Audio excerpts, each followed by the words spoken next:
Among all the prophecies, the one most anticipated and scariest is the one concerning the days of darkness. What lies ahead for us? What significance should we give it? Is it something to be taken literally, or is there no risk? There's a common misconception that these much-anticipated dark days are dreadful. There is a widespread belief that Jesus will return before these 3 days of darkness, that this will be a horrifying event, and that a large number of people will die. Once these 3 days of darkness begin, you'll probably recognize what's about to happen. What is the biblical significance of the 3 days of darkness?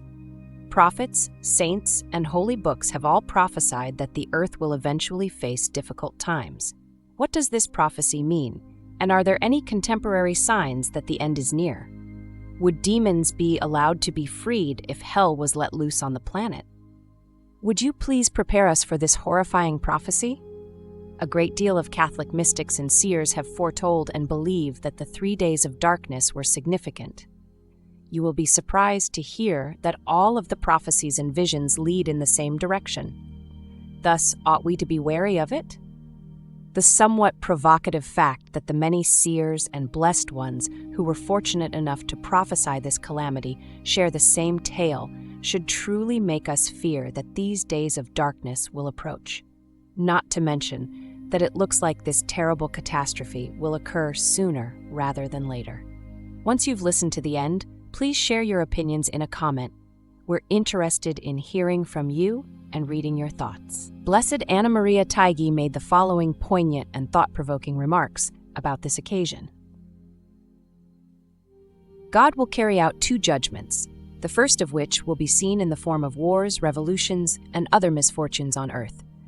The earth will be enveloped in complete darkness for 3 days and nights as the second comes tumbling down from heaven. There won't be any outward symptoms, and the air will be heavy with the stench of a sickness that mostly but not entirely strikes people who disbelieve in the faith.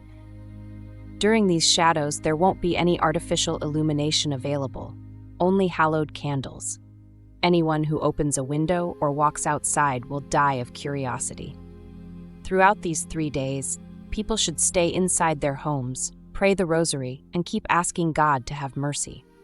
The entire world will be covered in darkness for 3 days. There will be horrible apparitions and foul smells in the darkness, which will result in the death of those who are hypocritical or who have been declared enemies of the church.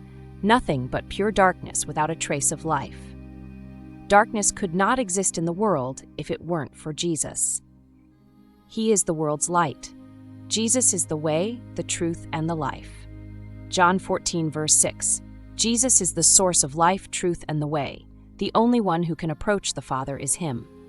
Moreover, darkness results from ignorance of the truth. However, light continued to exist in the children of Israel's homes. The light of truth was still visible in the homes of God's victorious children, because Israel represents God's victory. Homes is another crucial phrase. The Bible teaches that our homes are like little replicas of the temples that we are. This terrible day, the heavenly scourge will destroy so many wicked souls, adversaries of His church and their God, that the number of their corpses scattered across Rome will equal the quantity of fish that the city has recently received from a recent flood. During that time of global darkness, every enemy of the church, both known and unknown, will perish, except a small number that God will soon convert.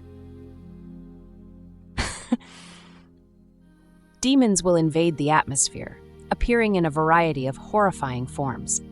The biggest enemies of the church will perish during the 3 days of darkness, according to a letter written by Blessed Gaspar del Bufalo in 1837. After these 3 days of darkness and grief, everyone who survives will think they are the last humans on earth, and the ground will be covered in corpses. Maria of Jesus Crucified said that those who lead immoral lives will end up dead, and that instability and strife will make every country shudder. Only 25% of the population will survive the 3 days of darkness. Before the combat picks back up, food will be expensive and in limited supply. There won't be much work for laborers to do, and dads will hear their children pleading for food. Solar signals and seismic activity are anticipated. Darkness will eventually fall upon Earth, just when everyone believes that peace is inevitable, and just when they least expect it. The historic event will begin. It is going to happen almost at the same time as the French and Italian revolutions. The Pope will not be in office for some time. According to Marie-Julie Jaheny, opening a window during these 3 terrible days of darkness will almost certainly result in death. When people view the earth in those days of punishment and its terrible colors and forms, the earth will split into isolated parts and the sky will burn. During these 3 days of darkness, unless the holy candle is burning everywhere, no other light will shine. Palma Maria de Gloria. Following that, there will be 3 days of complete darkness and an abundance of demons that will slaughter the wicked and the unbelieving. Only holy lights have the power to illumine and fend off this terrible disease that befalls devout Catholics. Blessed lights are the only lights capable of protecting loyal Catholics from this impending disaster. Supernatural marvels will arise in the sky during a brief but fierce war. The adversaries of religion and humanity will be completely defeated. The Church will govern everywhere after the planet has been largely purified. Padre Pio even declared in 1950 to stay indoors, shut the windows and refrain from going outside. Let a blessed candle burn for several days if you light it just for rosary prayers and spiritual reading. Do good things. They are very attractive to us and spiritually gratifying. In supplication, lift your arms or bow your head and beg for the salvation of innumerable lives. Make sure you are eating enough food. People will tremble in horror as a deluge of fire awakens the forces of nature. The immense waves of change are continually invading our lives as we wait for these 3 days of darkness to come to an end. They are becoming more potent one by one. We are prevented from recognizing this by distractions like waiting for a certain outcome. At that moment, we must sincerely repent and turn to the Lord with all of our hearts if we are to have light in our homes. In order for God to triumph within us, we need to stop and ask ourselves whether this is God. No matter what scary thing we read or hear, God does not send us a spirit of panic. 1:17 in Timothy, "For the spirit that God gave us is not a spirit of fear, but of power, of love, and of self-discipline." Moreover, he did not originate the misunderstanding.